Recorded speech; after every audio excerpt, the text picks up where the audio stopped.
चलिए फ्रेंड्स, तो आगे बात करते हैं। और 2 लेक्चर हम लोग का हो गया था हिस्ट्री का। तीसरे लेक्चर में बात करते हैं, ठीक है? और सब हो गया था, तीसरा भी हो गया था, शायद ये चौथा लेक्चर होगा। तो वीडियो में आगे बढ़ने से पहले चैनल को लाइक, सब्सक्राइब और शेयर करना ना भूलिएगा, ठीक है?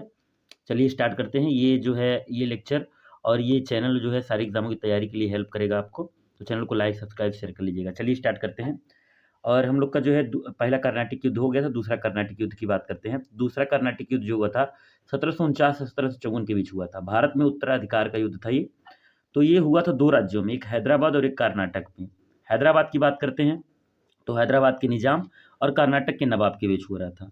जो अलग-अलग 2 शक्तियाँ फ्रांस और ब्रिटेन को लेकर के मतलब आपस में लड़ रहे थे सब, ठीक है? तो 2 राज्यों में अलग-अलग साथ दे रहे थे, ठीक है?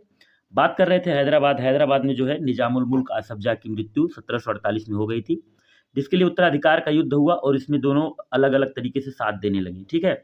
कर्नाटक में बात करते हैं तो नवाब दोस्त अली की मृत्यु के बाद यहाँ पे अनवरुद्दीन और चंदा साहब को लेकर के लड़ाई हुई। जिसका अनवरुद्दीन था, इसका जो अनवरुद्दीन जो था, इसमें जो अंग्रेज़ों का जो अंग्रेज़ इसका साथ दे रहे थे और फ्रांसीसी जो था वो चंदा साहब इसका साथ दे रहे थे, ठीक है? और इसका जो पुत्र था मोहम्मद अली, ये लास्ट में बन गया था और इसका जो पुत्र था रज़ा खां, ठीक है? और आगे बात करते हैं इधर हैदराबाद में। ये तो रहा कर्नाटक का। हैदराबाद में बात करते हैं तो इसका जो पुत्र था वो नासिर जंग था और इसका पौत्र जो था मुज़फ़्फ़र जंग, उसको के लेकर के युद्ध हो गया था, ठीक है? फ्रांसीसी साथ दे रहे थे मुज़फ़्फ़र जंग का और नासिर जंग का साथ दे रहे थे अंग्रेज़। बाद में निज़ामुल मुल्क जब मर गए थे ये लोग, तो बाद में निज़ामुल वनी जो है सलावत जंग, वो लास्ट में बना था। आगे बात करते हैं चलिए। तो कर्नाटक का द्वितीय युद्ध हैदराबाद एवं कर्नाटक में उत्तराधिकार के युद्ध से प्रारंभ हुआ। हैदराबाद के निज़ाम एवं निज़ामुल मुल्क आसफ़ जाह की मृत्यु 1748 में हो गई। उसके बाद उसके पुत्र नासिर जंग और पौत्र मुज़फ़्फ़र जंग के मध्य उत्तराधिकार का युद्ध हुआ। इस युद्ध में नासिर जंग का साथ अंग्रेज़ों ने दिया और मुज़फ़्फ़र जंग का साथ फ्रांसीसी ने दिया। नासिर जंग ने मुज़फ़्फ़र जंग, चंदा साहब और फ्रांसीसियों को पराजित कर दिया, किंतु डुप्ले ने कूटनीति का प्रयोग करके नासिर जंग के उत्तराधिकारियों को अपने पक्ष में मिला लिया, ठीक है?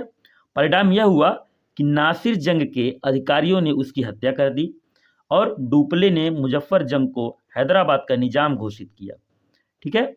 उसके अपने योग्य सेनापति यानी बुस्सी जो था, उससे हैदराबाद भेजा, किंतु रास्ते में ही मुज़फ़्फ़र जंग की हत्या हो गई तथा डुप्ले ने सलावत जंग को हैदराबाद का निज़ाम बना दिया।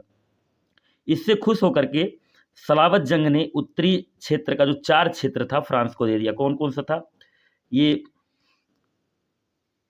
जो मुस्तफ़ानगर था, एलौर था, राजमुंदरी था और चिक्काकौल था, ठीक है? और इस प्रकार हैदराबाद में फ्रांसीसियों का व्यक्त निज़ाम बन गया।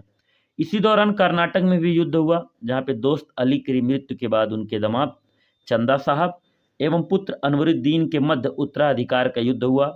चंदा साहब का पक्ष फ्रांस ने लिया और 1749 में अंबूर के युद्ध में चंदा साहब और फ्रांसीसी मिल करके अनवरुद्दीन की हत्या कर दी है।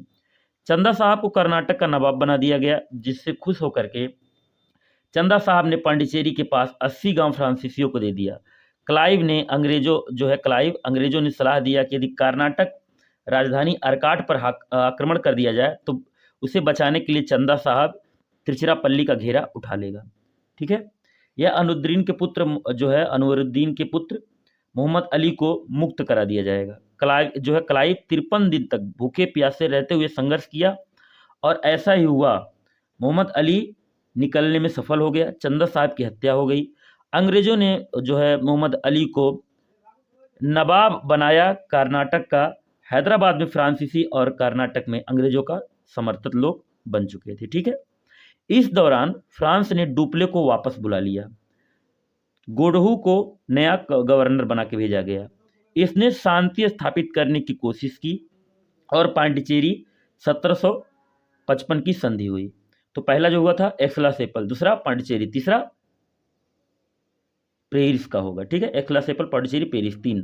और मैसूर में, एंग्लो मैसूर में मद्रास, मंगलौर और श्रीरंगपट्टनम की शक्ति होगी, ठीक है? तो बात करते हैं इस संधि में दोनों ने माना कि अंग्रेज और फ्रांस भारतीय राजाओं के राज्य में हस्तक्षेप नहीं करेंगे। इसकी शर्तें बता देते हैं क्या क्या चीज़ इसमें बताया गया था। उपाधि को वापस कर देंगे, ठीक है, जीते क्षेत्र को दोनों वापस कर देंगे, ठीक है। तो ये रहा हम लोग का दूसरा। मिलते हैं अगले लेक्चर में, यहाँ से हम लोग तीसरा स्टार्ट करेंगे, ठीक है। तब तक चैनल को लाइक, सब्सक्राइब, शेयर कर लीजिएगा।